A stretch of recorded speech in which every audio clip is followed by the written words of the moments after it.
हे पाय मध्ययुगीन कालखंडात भारतात प्रवासी साधन म्हणून हा ज्याचा मोठ्या प्रमाणात वापर करत होतो ते म्हणजे पालखी. हा वायून मला मिळालेला आहे.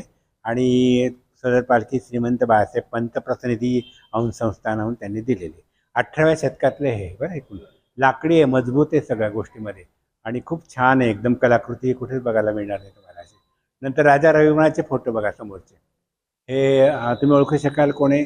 मेनका आणि विश्वामित्र ऋषी आहे समोरचे.